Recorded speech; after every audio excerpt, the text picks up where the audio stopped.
This was the newfound land. To the first settlers' eyes, this was a vast and it seemed empty space.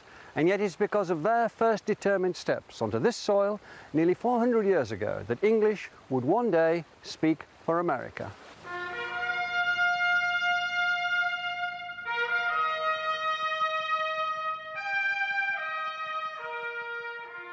This is Plymouth Rock. It's literally the foundation stone of modern America, for this is the very spot where the Pilgrim Fathers landed in New England in November 1620. They came on the Mayflower. They were religious separatists, and they were here to create a new community where they could worship as they wished. They bound themselves to an oath, the Mayflower Compact, swearing to found a colony for the glory of God and the advancement of the Christian faith. They were, above all, people who lived by the word of God in English. They came from a hard-line Puritan religious tradition which had been persecuted and reviled. They'd been tortured and murdered for their faith in an English language Bible. And to them, that Bible, that language, meant life itself. They weren't the first people on the continent.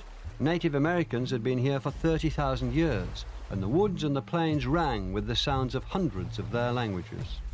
When the Pilgrim Fathers looked around them, instead of a new Eden, they saw what they described as a hideous and desolate wilderness, full of threat and danger. And for the season, it was winter. And they that know the winters of that country know them to be sharp and violent, and subject to cruel and fierce storms. Dangerous to travel to known places, much more to search an unknown coast. Besides, what could they see but a desolate wilderness, full of wild beasts and wild men? And what multitudes there might be of them, they knew not. They were cold, hungry, and prey to sickness. Nearly half of the company of 144 died that first winter. It wasn't going to be easy to turn their oath into reality and to give English its toehold on the land. The Pilgrim Fathers had one advantage, though. They had come here to stay, and they wanted their settlement to be English. New England, they were to call it, but true England might have been more accurate. Their first move was to build a settlement, recreated here, Plymouth Plantation. They lived in terror of the supposedly wild men in the wilderness outside. But before they could even do that, they were to owe their survival to one of those wild men, and an extraordinary encounter with the English language. And whilst we were busied hereabout, we were interrupted. For there presented himself a savage, which caused an alarm. He very boldly came all alone up to the houses, where we intercepted him, not suffering him to go in, as undoubtedly he would, out of his boldness. He saluted us in English, and bade us welcome. So, welcome was the first word spoken by a native that the Pilgrim Fathers understood. The man who'd come out of the wilderness had picked up some words from the English fishermen who worked the coast. Even more extraordinarily, he was able to introduce them to Tisquantum, or Squanto as he became known.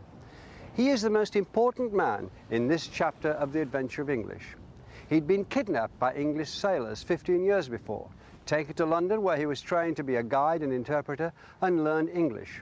Then he managed to escape on a return visit. To the colonists, it must have seemed like a miracle.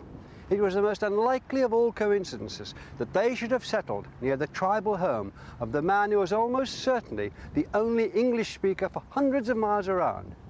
But for their extraordinary good fortune, the whole history of America might have been very different. For Squanto saved the colony, and who knows, gave America the English language. Squanto taught the settlers how to farm the unfamiliar land, and he got them through that terrible first New England winter. It's almost certain that without him, sickness and hunger would have wiped out the settlers. Against all odds, the English colony had been saved by an encounter with the English language. The adventure had planted its roots in American soil.